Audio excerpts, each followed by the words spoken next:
Hey, it's Tim. Welcome to Rust Revival Garage. Today is the day that I start on my rewiring project. I've got a 68 LeMans and I'm going to remove the 56-year-old wiring that's in there and put in this new kit that I got from Painless. I'm not sure if you saw the previous video, but sort of walked through everything that I needed to have for the project, walked through the things that came with the kit, and figured out some of the things that I need to get. I've got a new loom that just came in. It'll allow me to run the wiring up to, from the dash up to the front light section, and then also from the dash back to the tail light section. Make it look a little prettier and protect it a little better. And I've also got some wiring harness tape. This is the kind of tape that you want to use with the wiring harness, not the normal electrical tape, which gets really sticky.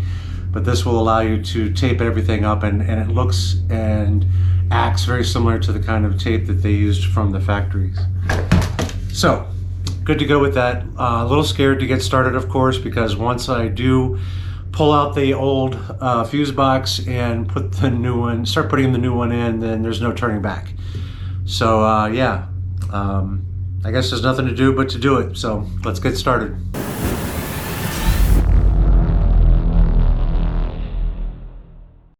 First thing I need to do is get the seat out. If I'm gonna have any hope of getting down under there to reach things, this has got to come out. Also suggest the steering wheel to come off, but I'm gonna see if I can figure out a way to get underneath here without taking it out, because I worry it might be a bear to get back on, get it correct and all of that. So yeah, at least for the seat for now, and see what happens. Hopefully I've got enough room in here to get back to the fuse box to take the old out and put the new in. All right, got the two front bolts off. Now I just need to slide it forward and get the other ones off. All right, got the other bolts out of the back. Seat is free, I believe.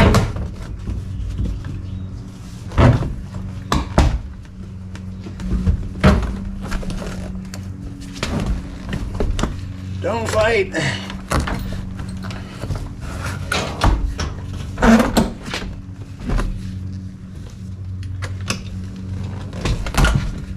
All right.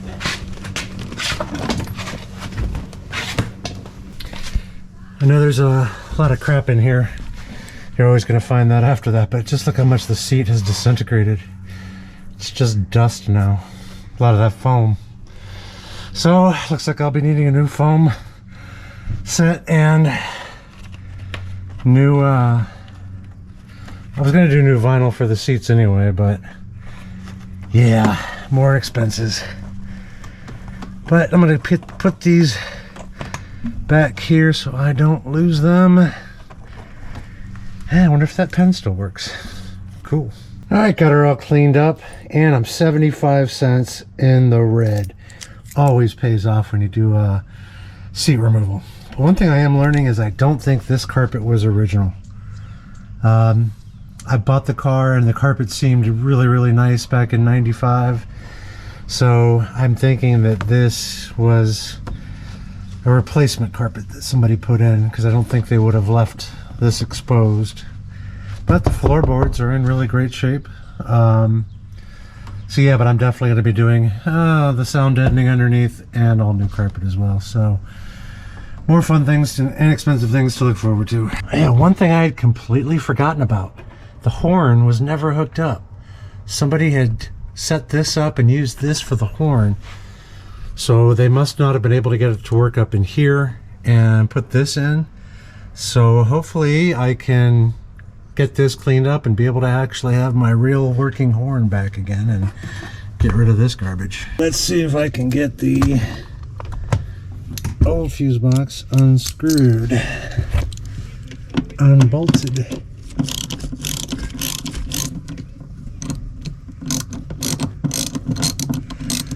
I believe there are only two holding it in, and if you're working on an LGM, this is a 5/16.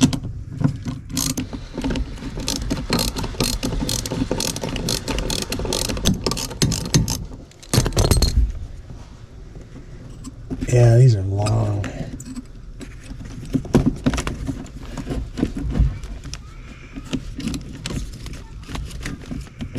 Alright, so I've got it unattached from the firewall. As you can see, I've got wires going down. This was a wire I think I'd hooked up in order to try to start the car. I was trying to get a better connection to my distributor. Alright, so that is disconnected. Let's go see what it looks like on the other side. I don't know if you can see it or not, but I have disconnected it. The problem is I've got these wires connected from this side. This is probably the front lighting wires. This is probably the engine wires. No, this is actually the front wires. But it's going to be kind of messy to disconnect that, so I don't have to take these through, and I can leave these wires attached. Here's my issue. I had said I wanted to try to keep as much of the harness in one piece as I could, but it doesn't appear like these detach. So there's not going to be any way for me to take the old fuse box out unless I cut these wires, which I think I'm going to have to do. It just doesn't make sense why you wouldn't be able to just detach this from the fuse box and this block from the fuse box, because then if you had to do something, you wouldn't have to replace the whole thing. You could just unplug this, unplug that, and you're free. But it's either so corroded on there that I can't get it to detach, or it's all one piece. Ah well, I'm just gonna have to go ahead and cut them to get that old fuse box out. Here goes nothing. This is where I'm definitely at the point of no return.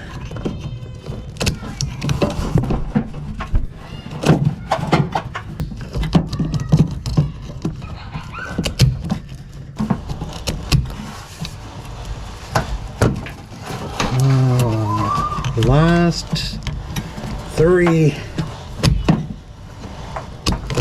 All right.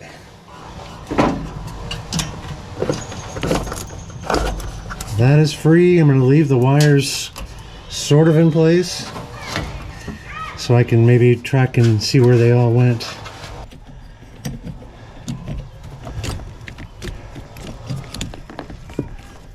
Well, it's free from the front wiring section. But yeah, look at that nightmare. That is a whole lot of wires. And they are all built in. So I got some more cutting to do.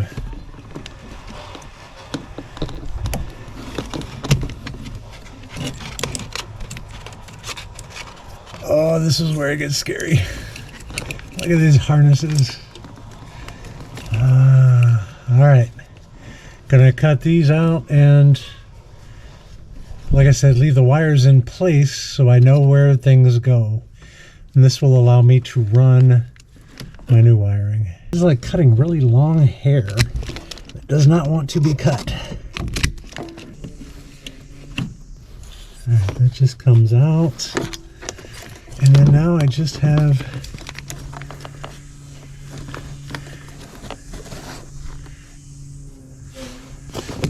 can't see it, but there's a blue, brown, and green. Okay, cutting is done and I have my old fuse box out. I do know that this wire went to my stereo. That's the only wiring work I ever had done. I had a CD player run over to the glove box so I could play music without cutting into the dash and leaving a big giant gaping hole in there. So I actually may keep that one intact, because I wouldn't mind putting the wire back into the whatchamacallit. Alright, so the big concern now is that giant hole, and the new fuse box, I believe, comes with a plate. Yep, probably can't see it too well on the picture here, but there is a plate that will fill in the big giant hole, and then that way I can attach the fuse box and I won't have the big giant gaping hole with the back of the fuse box exposed. It'll just be the smaller section. Sure enough, actually, I think these did unattach. There's a bolt right in here that I did not see. Could have taken that bolt out, and I could have pulled out each of these two sections. Damn it. See, first mistake already. So if you do have a GM old fuse box, you can just take out these sections. You unscrew this bolt, and then I believe it looks like these two will unplug. I didn't need to cut those after all. Okay, to stop the panic attack, I decided to lay out the wires again. These are all of the wires that are going to be going to the front, through the firewall to the front of the car. This is the engine and starter charger wiring. These are the lights. So these are the ones that I'm going to have to feed through the hole. I should probably do that first, and then I can line up the fuse box. Basically, I just have to put these through the firewall into that bracket, and then use the nuts and washers on this end to attach them in the original holes up against that bracket. Okay, in order to mount this bracket, I need to be able to get these bolts in, and I did check, and the bolts that are on the two corners are very, very small. Like almost like they were screwed in before. So I do need to drill out I need a 1/4 inch drill bit to drill out the holes so that the bolts will fit through.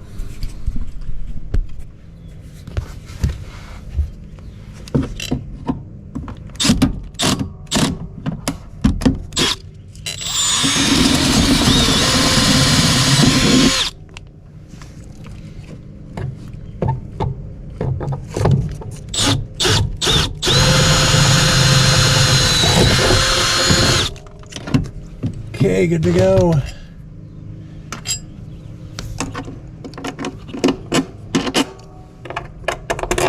Bolts now fit. Painless does not actually mention in the book anything about this grommet, but I have a feeling that because it does slide in here, that this will go in here, the bracket will go up against the firewall, and then the wires will feed through this. That is kind of a mistake on Painless's part, not saying, hey, make sure when you put the bracket in, put the grommet in first, or slide it down in here first. And I'm assuming they give you a range because it could be different sizes, but then if it does go in, I have a feeling it should set at the bottom like this, because otherwise, let's see. Yeah, there's still going to be, well, this isn't going to fit up here, first of all. If I get that lined up, the hole lines up, but there's still going to be a gap. I may need to check with them to see if that gap is acceptable or not, because the fuse box will be covering the rest. Okay, doing a quick check. That bracket does indeed fit. The holes line up. I do have a little hole right there at the top in the center that's going to be open, but like I said, the bracket itself does fit well. And the only thing I'm just not sure about, again, is the extra gap that I'm going to have once I run the wires through the grommet. The tech support for Painless is closed right now, but I'm going to reach out and just verify. What I can do in the meantime, however, is run my wires through that grommet, which again, I started thinking about it. I should just go ahead and start pushing things through, because I have a feeling it is going to have to go through that grommet and not want to touch that metal bracket. I'm going to want to make sure that any wires going through that firewall are going through the grommet first. Then I can slide the grommet down in onto the bracket, put the bracket up, put the fuse box up to the bracket, and be good to go. Okay, so the bracket's going to be in the firewall this direction. So I'm going to go ahead and feed through the longest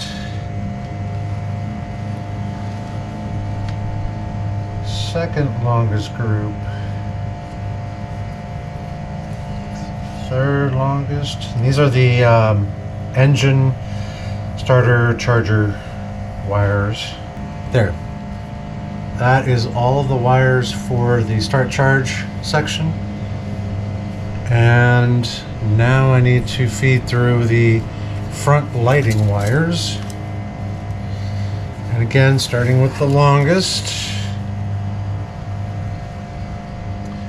Starting to run out of room here in this grommet, and that's good. Oh, this is a big section.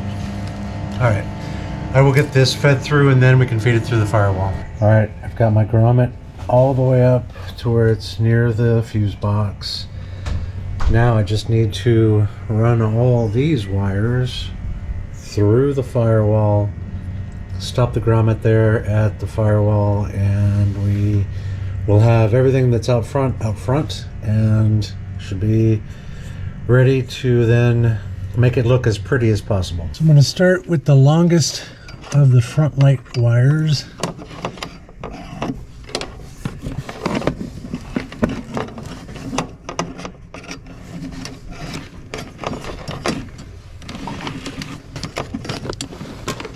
All right, that first section's good.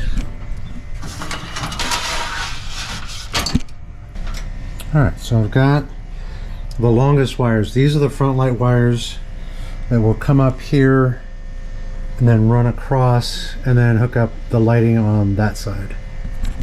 The next set of the shorter version of these are the lights that will be hooked up on this side. Okay, so I've got all of the wires meant for the front of the car through the firewall. Got my grommet on here. Anything else that stragglers that I need, I can still push those through. If I find out later, I probably should have had it out the side.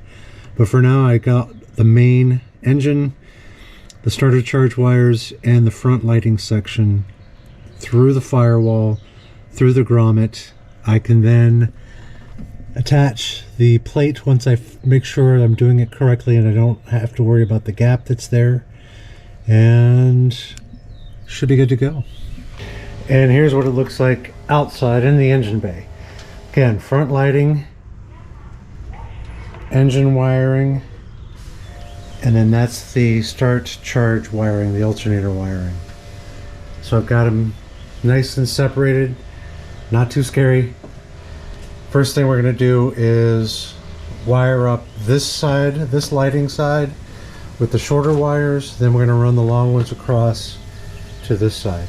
All right, so good news and bad news. Reached out to Painless to find out about this bracket. And the good news is they said, yes, this is the way the bracket goes in.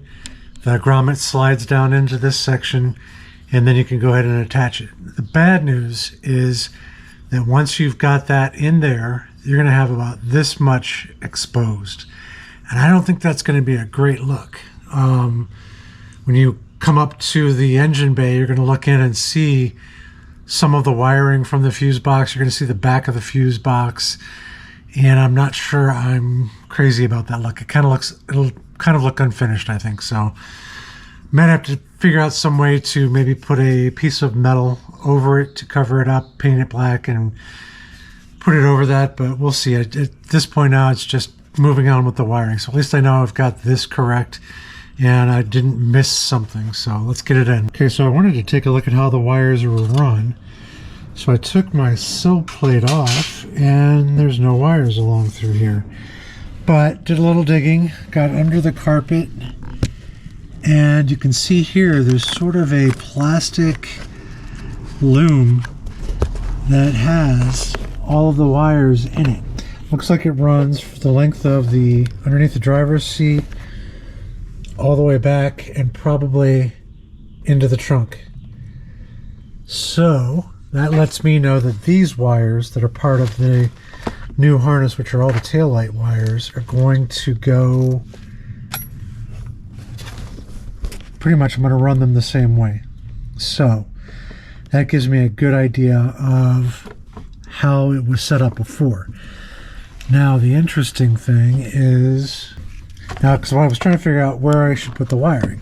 So the interesting thing is, in this box, only 2 wires came out of the bottom. Everything else was up top. Everything. So, including even these tail light wires, which is strange, but I'm going to have to find the source for the tail section wiring and see how they did it. Maybe they did it up through the kick panel and over, but I don't see any other place under here where they would have run the taillight wiring. So I need to find that.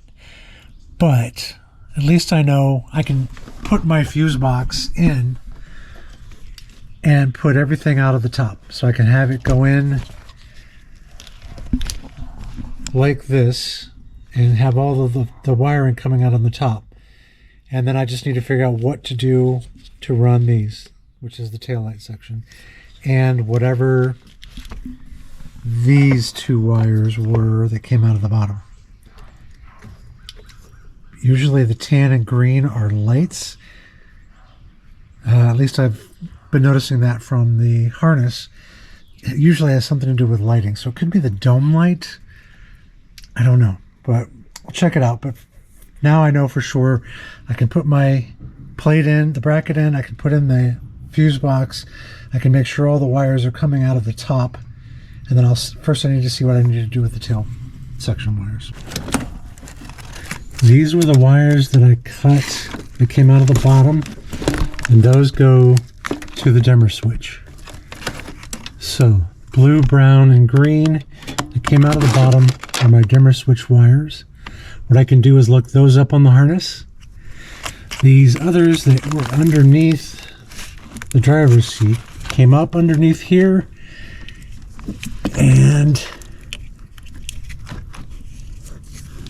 came right to here. So this section of wiring came out of the top, went down behind the firewall covering and down into here. And then that's what is going to run across to the back. So that's how I'm going to run my tail section lights. Pretty much the only thing I need to have coming out of the bottom are the dimmer switch lights.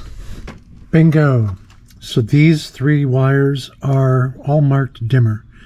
So what I can do is make sure that these three are coming out of the bottom of the fuse box. Everything else is coming out the top. I think we're good to go ahead and get this fuse box installed. And change of plan.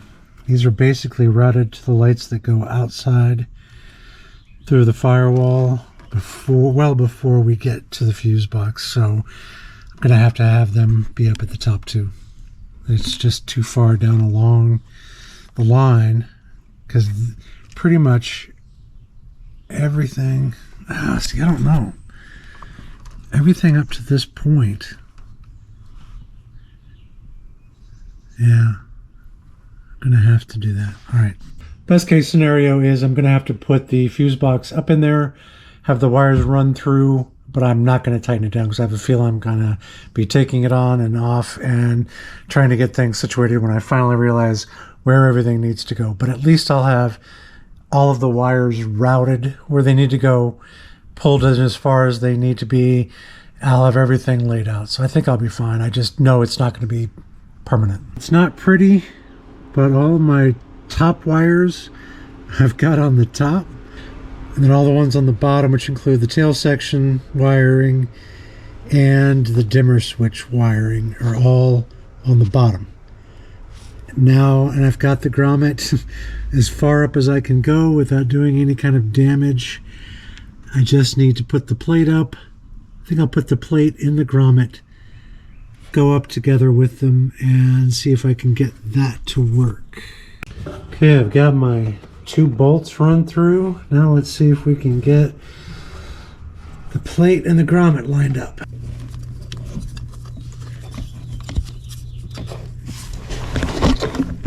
I'll help if I didn't knock the camera over.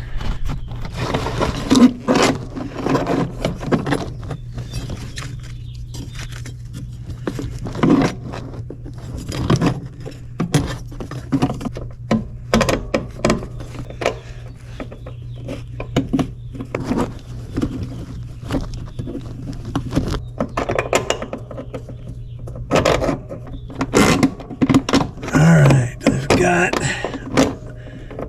it on the bolts. What I'm going to do now is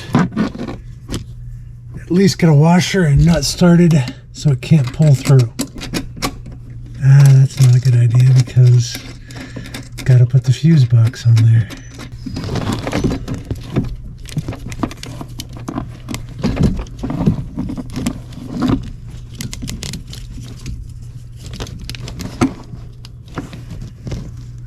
I'm gonna have to pull it from the other side. Alright, so I've got that pulled up. It's not pretty, but it's in there. I've got the 2 bolts and the 2 washers and nuts connected. Got my wires coming out of the top, coming out of the bottom. Again, not going to tighten these up, but it is at least up against there. Now the biggest problem is the grommet pushed through on the other side, so now I've got to try to get the grommet back on that plate, but it is up there, and that's basically a 2-person job. You've got to have somebody pushing on the bolts as you're trying to lift the weight from all of the wires and then put in the fuse box onto both holes, which, you know, it's hard to line those up, and there's not very much room, but it can be done. It's just so not easy. I just wanted to say real quick, I've been making videos for this channel now for a year, and I got into about 650 subscribers. I think that is really cool. Thanks very much for tuning in. For those who've been following along as I continue to learn how to do all these things, it's been really cool. And if you can, subscribe. I'm going to keep doing more videos on installing this wiring, but then I have to get the engine back in. Got to update the interior. I want to get this car running and driving again. I think I'm going to be taking my 1985 C10 on the Hot Rod Power Tour. So like I said, subscribe. It really does help the channel, helps us grow and find more people. Like and comment on this video. Let me know if I got something wrong. Let me know if you have any questions. But I am ready to go on the next video. I do need to start on the front wiring, the front lighting section. Got my wiring laid out for this is the driver's side. This will be the passenger side. The only reason I couldn't do it in this video is starting to get a little bit long, but I'm also missing a pigtail that I will need because the harness only works for those with just 2 headlights. Because I've got 4, I've got quad lights. There's a pigtail that I'm still waiting on, and so I have to wait. That won't be here until like Monday or Tuesday of next week. So get started on that in the next video. So thanks very much for tuning in. We will catch you next time.